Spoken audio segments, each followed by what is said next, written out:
இப்ப நீங்க soft characters பண்ணியிருக்கீங்க, ஆமா. வில்லி கேரக்டர் பண்ணீங்க. காமெடி கேரக்டர்ஸ் எதுலயாவது பண்ணியிருக்கீங்களா? பண்ணியிருக்கேன். எந்த படத்துல பண்ணீங்க? அது கொஞ்சம் சில படம் அதெல்லாம் இன்னும் ரிலீஸ் ஆகல. ரிலீஸ் ஆவல. ஆமா. சோ அது வந்தா காமெடிலயும் ஒரு கலக்கு கலக்கு பேய் ரவுண்ட் வருவீங்க. மாமான்னு ஒரு படத்துல காமெடி கேரக்டர் சார்லின் சாப்ளின்ல வந்து பிரபுதேவா அம்மாவா பண்ணேன். ம். அவரு என்ன பண்ணாரு, ஃபைல் வந்து இங்கே ஃபைல் எங்கம்மான்னு கேட்பாரு. அது எனக்கு காது கேட்காது. ம். மயில் இங்க எங்கடா இருக்குன்னு சொல்லுவேன். ஆ. ஆனா அவர் சொல்லவே இல்ல. ஆ. இந்த மாதிரி கட்டி பிடிப்பேன், காத கடிப்பேன்னு எதுவுமே சொல்லல. ஓகே. சொல்லாமலே வந்து அத பண்ணிட்டாரு. பண்ணோன்னா, கத்துனேன்.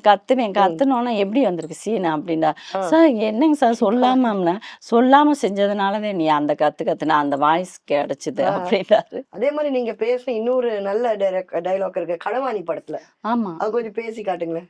அந்த அந்த லாஸ்ட் சீன் தான் எல்லாருக்கும் பிடிக்கும். அந்த களவாணி பையன் என் பொண்ண தூக்கிட்டு ஓடி போயிட்டானா! அப்படின்னு சொல்லி கத்துவேன். அது நல்ல ரீச். எல்லாருக்குமே ரொம்ப பிடிச்சது அது. ம். அத சர்குணா சார் திரும்ப பட்டத்தரசன் படத்துல வந்து, ம். அதே மாரி ஒரு டயலாக் எனக்காக எழுதினாரு. அந்த மாதிரியே பேசுங்க.